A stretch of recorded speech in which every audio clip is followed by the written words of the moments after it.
నేటి కాలంలో ఇంట్లో కంటే బయట తినడం పెరిగిపోయింది. అందువల్లే ఒకప్పటితో పోల్చితే ఇప్పుడు హోటల్స్ ఎక్కువగా ఉన్నాయి. బయట తిండి ఆధారంగా జరిగే వ్యాపారాలు కూడా పెరిగిపోయాయి. ఫలితంగా స్విగ్గీ, జొమాటో వంటి యాప్స్ కూడా అందుబాటులోకి వచ్చాయి. ఈ యాప్స్ లో ఫుడ్ ఆర్డర్ పెట్టుకుని ఇంటి వద్దకే తెప్పించుకుని తినేవారి సంఖ్య పెరిగిపోయింది. ఒకప్పుడు ఈ సేవలు మహానగరాలకు మాత్రమే పరిమితమయ్యేవి. ఇప్పుడు మామూలు పట్టణాలలో కూడా ఈ సేవలు అందుబాటులోకి వచ్చాయి. అయితే ఇప్పుడు మిడిల్ ఈస్ట్ దేశాలలో యుద్ధం జరుగుతున్న నేపథ్యంలో గ్యాస్ సరఫరాలో తీవ్రమైన అంతరాయం ఏర్పడుతోంది. పైగా గల్ఫ్ దేశాల నుంచి మనకొచ్చే గ్యాస్ నిలిచిపోయినట్టు తెలుస్తోంది. దీనివల్ల దేశంలో అత్యయిక పరిస్థితి ఏర్పడింది. దేశంలో సంక్షోభం ఏర్పడక ముందే ప్రభుత్వం ముందుగానే మేల్కొంది. ఈ నేపథ్యంలో కమర్షియల్ గ్యాస్ సరఫరా విషయంలో అనేక రకాల ఆంక్షలు విధించింది. ముఖ్యంగా హాస్పిటల్స్, హాస్టల్స్ కు మాత్రమే కమర్షియల్ గ్యాస్ సరఫరా చేయాలని నిర్ణయించింది. దీంతో దేశవ్యాప్తంగా హోటల్స్ మూతపడుతున్నాయి. మిడిల్ ఈస్ట్ యుద్ధ ప్రభావం ఇప్పుడు ఏపీ మీద కూడా పడింది. ఏపీ రాష్ట్రంలో ఉన్న హోటల్స్ ప్రతి సోమవారం బంద్ కానున్నాయి.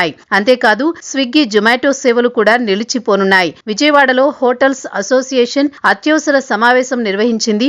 యుద్ధం నేపథ్యంలో హోటళ్లకు కమర్షియల్ గ్యాస్ సరఫరా నిలిచిపోయిన నేపథ్యంలో ఈ నిర్ణయం తీసుకున్నట్లు తెలుస్తోంది. 2 రోజుల్లో స్విగ్గీ, జొమాటో సేవలు ఏపీలో నిలిచిపోతాయి. ముందుగా డిస్కౌంట్లపై వేటు వేస్తారు. ఆ తర్వాత ప్రతి సోమవారం హోటళ్లను బంద్ చేస్తారు. గతంలో కరోనా సోకిన సమయంలో ప్రభుత్వం ఈ విధానాన్ని అప్పటి ప్రభుత్వం అందుబాటులోకి తీసుకొచ్చింది. ఇప్పుడు కమర్షియల్ గ్యాస్ సరఫరా నిలిచిపోయిన నేపథ్యంలో దీనిపై ముఖ్యమంత్రి ఏపీ విజయవాడ హోటల్స్ అసోసియేషన్ కలవనుంది. స్విగ్గీ, జొమాటో సేవలు నిలిచిపోతే వేలాది మంది ఉపాధి కోల్పోతారు. ఏపీలో విజయవాడ, విశాఖ, గుంటూరు, తిరుపతి, రాజమండ్రి, తాడేపల్లి, జంగారెడ్డిగూడెం, ఏలూరు, కాకినాడ, నెల్లూరు వంటి ప్రాంతాల్లో స్విగ్గీ, జొమాటో సేవలు అందుబాటులో ఉన్నాయి. ఈ ప్రాంతంలో హోటళ్లలో కూడా అధికంగా ఉన్నాయి. కమర్షియల్ గ్యాస్ సరఫరాలో అంతరాయం ఏర్పడుతున్న నేపథ్యంలో హోటల్ నిర్వాహకులు ప్రతి సోమవారం బంద్ పెట్టాలని నిర్ణయించుకున్నట్లు తెలుస్తోంది.